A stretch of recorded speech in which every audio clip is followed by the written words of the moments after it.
This is All the science podcast that describes an interesting aspect of science in 5 minutes or less. I'm Ariana, and this is Shikha. We will be your host for today's episode, and we will be exploring sleep paralysis. Before you fall asleep at the thought of sleep paralysis, let us explain to you why it is such an intriguing topic. Ariana, can you start us off with what it is exactly? Well, Shikha, basically it is the feeling of being conscious but unable to move. So your mind is awake but your body isn't? Exactly. It happens when someone passes between stages of awake and sleep. During this time, you won't be able to move or speak, and this can last from a few seconds up to a few minutes. Some people have said that they felt a presence or as if they're being choked.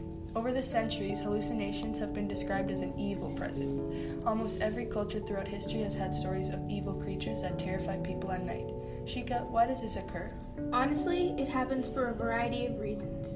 It can occur if a person has mental disabilities or if their sleeping patterns are constantly changing. People with bipolar disorder and high levels of anxiety and stress are more susceptible than others. Other factors that can be linked to sleep paralysis are like narcolepsy, using certain medications like for those that take ADHD, substance abuse, and even sleeping on your back. Really? I thought sleep paralysis had to do with deeper issues, but from the sound of it, it seems like it's only a sign that someone's body just isn't moving smoothly. Yes, exactly. So now that we've gotten the basics down, when does all of this happen? There are 2 separate times during your sleep that are important to know about when discussing sleep paralysis. The first one is hypnagogic or pre-dormital, which occurs as you are falling asleep. The second one is hypnopompic or post-dormital, and it occurs when you are waking up. As you sleep, your body goes back and forth between REM, or rapid eye movement, and NREM, non-rapid eye movement. REM sleep is a stimulating stage of sleep that is mainly recognized by the random movements of the eye as it is shut. It is involved with low muscle tone and the inclination of the sleeper to dream vividly.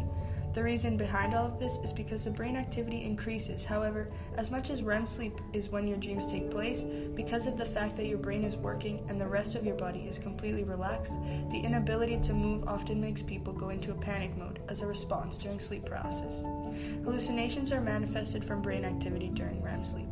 REM sleep is not a bad thing at all, but because it occurs both when you are falling asleep and waking up, when it happens during NREM sleep, that's where the problem arises. This is because NREM sleep is where your entire body is relaxed, including your mind.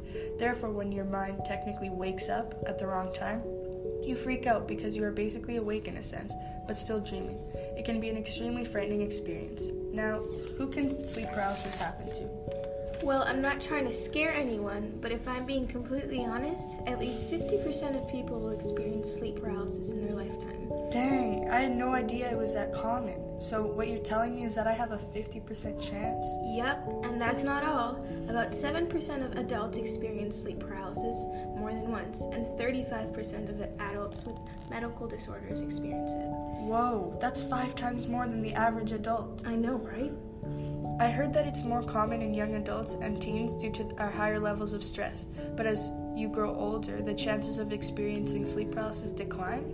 Well, you heard right, because nearly 30% of students struggle with sleep paralysis, way more than any other age groups.